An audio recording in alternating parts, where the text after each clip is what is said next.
Bueno, vamos ahora sí a los temas de la entrevista con el doctor Carlos Caro, abogado penalista, porque hay varios temas en agenda. Muy buenas tardes, doctor Caro, en principio. Gracias por estar acá. Y creo que el punto relevante tiene que ver con lo ocurrido ayer, lo que se ha conocido ayer, ¿no? Esta demanda de Odebrecht ante el CIADI por el tema del gasoducto surperuano. Ellos le piden al Estado, le exigen al Estado que pague 1.200 millones de dólares. Pero hay que aclarar, porque ya la desinformación es lo primero que cunde en estos, que se expande en estos momentos, ¿no? Esto es un pedido de Odebrecht. Ojo, el CIADI, el Tribunal de Arbitraje Internacional del Banco Mundial, todavía no lo ha aceptado. Esto se tiene que evaluar, pero es la situación. Odebrecht pide esto al Estado peruano en un tribunal arbitral. Claro, esto en parte, Omar, buenas tardes, era algo esperado, porque esa demanda, esa petición arbitral, para ser más específico, no se pudo haber presentado sin agotar el trato directo, que es lo que dice además Odebrecht en su comunicado. Entonces no era un tema que saliera de la noche a la mañana, sino era algo que tarde o temprano iba a pasar, y de hecho, por los oficios de ida y vuelta que se han difundido ayer de la empresa al fiscal Vela y la respuesta del fiscal Vela es algo que estaba como caldo de cultivo hace 2 o 3 semanas atrás. ¿Por qué era algo de esperarse? Porque acá Odebrecht ha jugado un fino ajedrez, ¿no? Que es aceptar responsabilidades en determinados proyectos. Recordemos que en el acuerdo con Estados Unidos solamente hablaban de 29 millones y de ahí en tanto iban saliendo cosas, iban aumentando un poco la plata, iban aumentando un poco la reparación. Pero ellos nunca han aceptado que haya habido un hecho de corrupción pública en el ámbito de lo que es el caso de gasoducto surperuano. Odebrecht siempre ha dicho que los pagos que han hecho han sido pagos a particulares o privados. Eso es lo importante aclarar, porque hoy temprano también el fiscal Vela dice, ¿no?, que Odebrecht finalmente acepta con este documento, esta acta de responsabilidad, ¿no?, aceptación de responsabilidad de hechos delictivos, que ellos han cometido un delito. Pero claro, no es tenemos que definir cuál es el delito, porque yo tengo entendido que en esta obra en particular, en el gasoducto surperuano, Barata ni Marcelo Odebrecht, nadie ha dicho en concreto que se entregó sobornos a funcionarios peruanos, expresidentes, exministros, para conseguir la concesión de esta obra, como sí pasó con Línea 1 del Metro y con Interoceánica, con otras obras. Efectivamente, y ahí está la diferencia, ¿no? Porque en este caso concreto, la empresa no ha aceptado un pago a funcionarios públicos, ha dicho, hemos pagado particulares, incluso ha hablado de lobistas, pero todos en el ámbito del sector privado. Que eso el fiscal lo haya interpretado como una declaración de culpabilidad es algo que se verá ya en el proceso penal. Pero bueno, la versión oficial de la empresa, por lo menos hasta donde se ha conocido, es de que se trata de pagos a particulares. Y hay que recordar que acá en el Perú el delito de corrupción entre privados no es delito sino a partir del año 2018. Estamos hablando de hechos de los años 2014, 2015, con lo cual la ley penal no se podría aplicar hacia atrás. Sin embargo, hay un punto central, Omar, que es el siguiente, ¿no? El acuerdo hasta qué punto blinda al Estado peruano. Yo creo que depende de sus términos, porque los términos del acuerdo completamente no se han conocido, pero normalmente en una transacción existe una renuncia por parte, en este caso, del Estado y por parte de la empresa, iniciar más acciones o más demandas por los hechos que están involucrados. Y si el fiscal Vela dice que la empresa ha reconocido hechos, responsabilidades, como lo quiera llamar, es decir, ha sido objeto de transacción y de acuerdo el tema de gasoducto surperuano, sería de esperarse de que en ese acuerdo entre las partes la empresa haya establecido en una cláusula que renuncie a iniciar cualquier tipo de acciones. Sería muy raro si esa cláusula no está inserta allí. En cualquier caso... Pero claramente ha iniciado ya las acciones. Claro, ha iniciado, pero evidentemente estamos en la etapa inicial, donde la empresa ha presentado una petición arbitral. Todavía es necesaria que esa petición sea tramitada, se constituya el tribunal arbitral, y tras la constitución del tribunal arbitral, que tiene que aceptar competencia en el caso, recordemos que en el caso Luchetti, por ejemplo, el caso de la guerra rápida, sangrienta, el caso del señor Lux y el señor Menéndez, el tribunal no aceptó su competencia, el tribunal declinó la competencia porque presuntamente había un hecho de corrupción, eran los Vladivideos, y dijo de que no se iba a abocar al tema de fondo y por lo tanto nunca se tramitó la demanda ante el CIADI. Es decir, en este caso, el CIADI, el Banco Mundial, podría decir, oye, mira, yo no me voy a meter en este caso porque claramente esta empresa está acusada de actos de corrupción y algo huele mal en el gasoducto surperuano. ¿Podría darse? Claro, digamos, esa posibilidad siempre está presente y aparentemente esa va a ser la línea de defensa del Estado. Muy bien.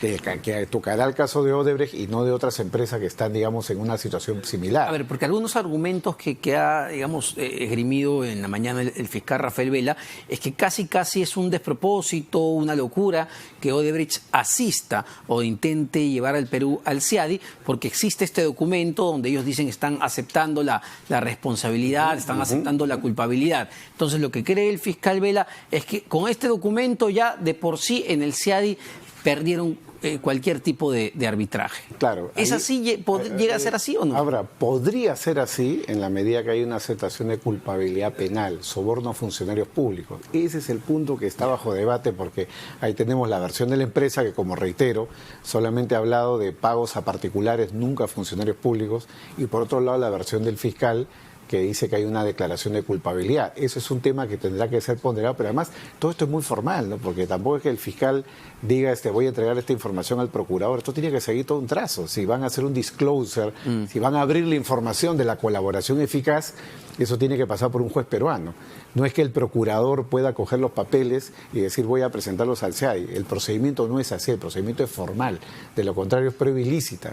Ahora, porque esta documentación es una documentación que está blindada por la ley y está clasificada como información reservada o secreta, ¿no? Ahora, ¿cuánto puede terminar afectando este proceso, este intento de llevar al Perú al CIADI, el propio acuerdo de colaboración eficaz? Lo que dijo y lo que ha sostenido el fiscal Rafael Vela, el propio procurador Jorge Ramírez, es que esto no pone en riesgo los términos del acuerdo, y la propia constructora brasileña ayer en su comunicado decía que ellos van a seguir colaborando. Pero claro, una cosa es lo que se dice y otra cosa es, mira, yo tengo estos intereses de por medio, claro, y no sé cómo se juega ahí. Claro, y yo creo que en verdad todo esto depende de lo que siga como estrategia la Fiscalía y la Procuraduría. Y lo digo porque si hoy están diciendo de que no van a tocar el acuerdo, gran favor que le hacen a la empresa Odebrecht. Porque en verdad la única herramienta que tiene el Estado peruano para exigir el desistimiento es el acuerdo. Recordemos que en el caso de GIM, según trascendió públicamente, hubo una exigencia por parte del equipo especial de que la demanda sea retirada como condición, claro, para firmar el acuerdo. Podría darse el caso de que la Fiscalía plantee una posición muy enérgica ante la empresa y le diga, ¿sabes qué? Este acuerdo lo desactivamos, vamos donde el juez y decimos de que ustedes han incumplido el acuerdo porque ustedes están iniciando una demanda contra el Estado peruano, cuando se supone que todos nuestros problemas, todas nuestras diferencias ya estaban zanjadas en el acuerdo. Y más aún si, según la versión del fiscal, esto contradice una versión de culpabilidad que Odebrecht había asumido, según el fiscal, en el acuerdo de colaboración eficaz. Con lo cual, la única herramienta con la que en verdad puede jugar la Fiscalía en este momento es la Fiscalía del acuerdo. Si la va a activar o no, es una cosa que no lo vamos a saber si no está el resultado final. Tampoco lo va a adelantar el fiscal. Claro, pero ahora sí complica de alguna manera la investigación, que era, me parece, una de las menos avanzadas en relación al gasoducto sur peruano. Es decir, porque ya la propia constructora brasileña, si tiene un caso abierto en el CIADI, no va a querer, pues, compartir información con la justicia peruana, porque sabe que esa información que comparta la puede terminar perjudicando en un tribunal arbitral. Evidentemente, por lo menos no es ese caso, ¿no? Porque en ese caso, claro, en ese caso la empresa es parte, digamos, dentro del arbitraje y evidentemente no se va a disparar a los pies, y más aún con informaciones que han circulado en las últimas horas en relación a que habría un cierto obstruccionismo a la justicia para entregar los codinomes, ¿no? Es decir, claro, ha salido la información de un periodista de investigación que señala de que la empresa se habría estado oponiendo en Suiza a que sea un disclosure a todos los codinomes que están registrados en una base de datos, ¿no? Claro, entonces, todo este tipo de situaciones creo que aconsejan por parte del equipo especial, siendo proactivos y pensando en la necesidad de llegar a juicio y eventuales condenas contra los culpables en los diferentes casos, creo que esto aconseja que ellos analicen el acuerdo y usen evidentemente la herramienta para buscar que Odebrecht pueda desistirse. De lo contrario, una pateada de tablero no le conviene ni a los de Odebrecht ni al Estado peruano. El Estado peruano perdería las potenciales condenas en los demás procesos y la empresa Odebrecht tendría una situación en la cual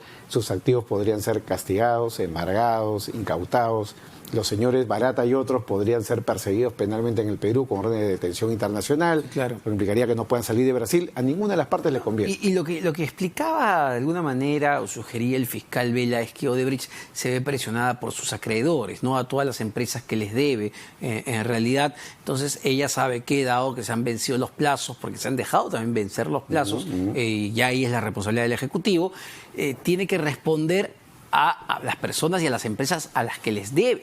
Y por eso se ve en la obligación de ir al CIADE, algo así. Yo creo que el argumento es eufemístico, ¿no? O sea, nadie va, digamos, a iniciar una demanda porque tiene deudas. Ellos tienen la obligación de iniciar sus demandas porque su contabilidad, como la de cualquier empresa, tiene activos por cobrar. Y si ha habido una inversión que no ha sido retribuida por el Estado y la empresa considera que la resolución no ha sido adecuada, evidentemente los actuales directivos de la empresa tienen un deber societario de actuar. Ellos tienen que demandar, pero no por presión de los acreedores, sino por presión de la propia sociedad. De lo contrario, ellos mismos pueden incurrir en responsabilidad si inician la demanda. La ganen o la pierdan, esa es otra historia. Yeah. Pero por, digamos, mandato de la ley societaria, ellos tienen el deber de iniciar una acción o llegar a una negociación o en todo caso desistirse, pero tiene que haber algo, no se puede cerrar así nomás. ¿Por qué me parece importante ese punto, que aunque suene muy técnico, nos ayuda a entender quizá algo, que no es que nos estén viendo la cara, no es que hayan querido colaborar y luego nos estén pidiendo 1.200,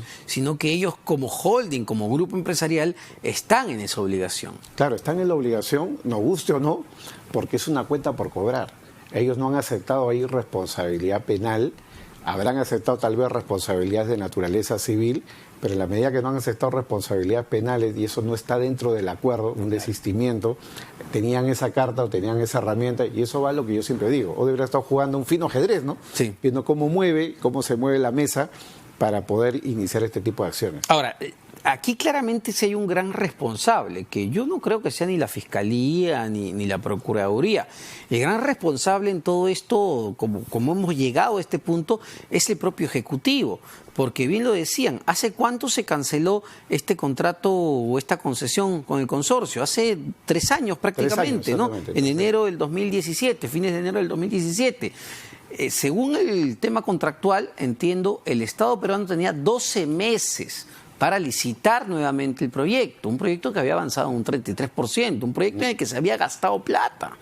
Entonces, sin embargo, el Estado no ha hecho absolutamente nada de lo que tenía que hacer porque era su obligación hacerlo. Claro, el Estado podría haber retomado el proyecto, pero hay que tener en cuenta que esta era una inversión privada, ¿no? Sí. Es decir, toda la plata que se ha metido en el proyecto no viene del Estado. Y es un tema importante, porque a veces yo escucho en la noticia que los políticos dicen, el Estado ha perdido. Bueno, acá el Estado perdió, habrá perdido oportunidades, pero no ha perdido dinero. La plata es privada. Claro, el Estado no ha invertido un sol en esto, ¿no? Pero claro, evidentemente hay una pérdida de chance de oportunidades que el Estado tendría que retomar. Sí, claro, pero a lo que iba, es decir, tenía que haber vuelto a licitar el proyecto, que era el compromiso y lo que obligaba el contrato. Sin embargo, no lo hizo. Claro, y han dejado pasar el tema nada más. El Estado tendría que haber retomado los activos y continuar con la obra, con variantes o lo que fuera, pero continuar con la obra. Claro, porque lo que le dice Odebrecht es, oye, señores del Estado peruano, ustedes tenían que haber vendido la obra y la plata de la venta, bueno, nos la devolvían porque ahí hemos puesto plata, no solamente Odebrecht, sino Enagás y la propia Graña y Montero. Pero bueno, el tema puede terminar petardeando de alguna manera, más allá de los titulares que hemos visto, de los comentarios que se lanzan, pueden terminar petardeando el acuerdo de colaboración, pueden terminar haciendo que los directivos de Odebrecht se pongan mucho más reticentes a contar la verdad.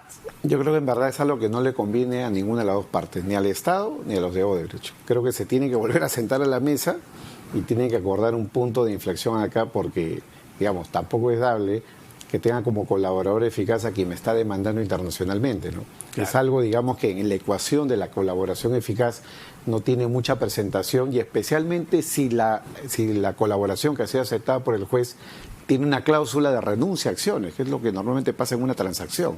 Las dos partes pactan y las dos partes acuerdan que no se van a demandar más ni penalmente ni civilmente. Entonces habría que ver los términos del acuerdo para ver si esto que ha pasado es algo que no estaba, digamos, dentro de lo esperado. Sin embargo, doctor Caro, de lo ya avanzado, es decir, pongámonos en un escenario que no es el deseable, ¿no? Que el Estado peruano rompe palitos con Odebrecht, se rompe el acuerdo de colaboración, los pasamos a investigar.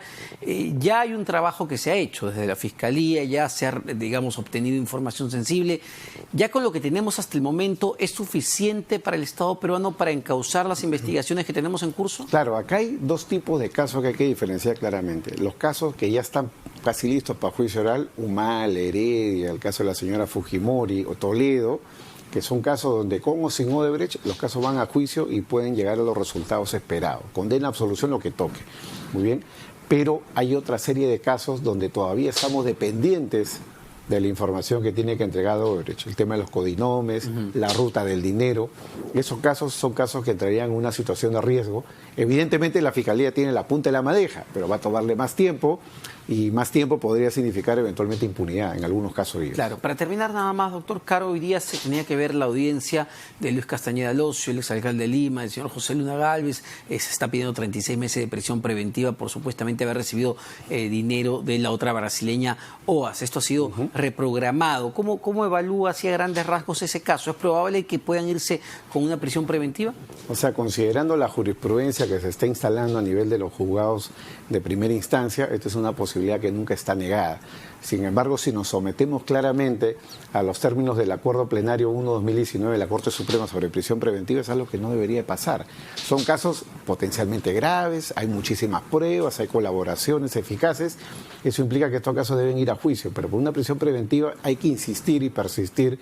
Se requiere peligro de fuga o peligro de obstaculización a la justicia. Ser viejo, no tener un domicilio, no tener esposa, no tener hijos, no tener un trabajo, no son suficientes argumentos para una prisión preventiva. Yo creo que ese es algo que se tiene que recobrar acá en el Perú, porque de lo contrario, lo que vamos a tener es casos en los cuales tratamos a las personas como presuntos culpables y ni siquiera somos capaces de llevarlos a juicio. Miren, Humala y Heredia estuvieron presos 9 meses, han salido libres en el 2018 y hasta hoy día no van a juicio.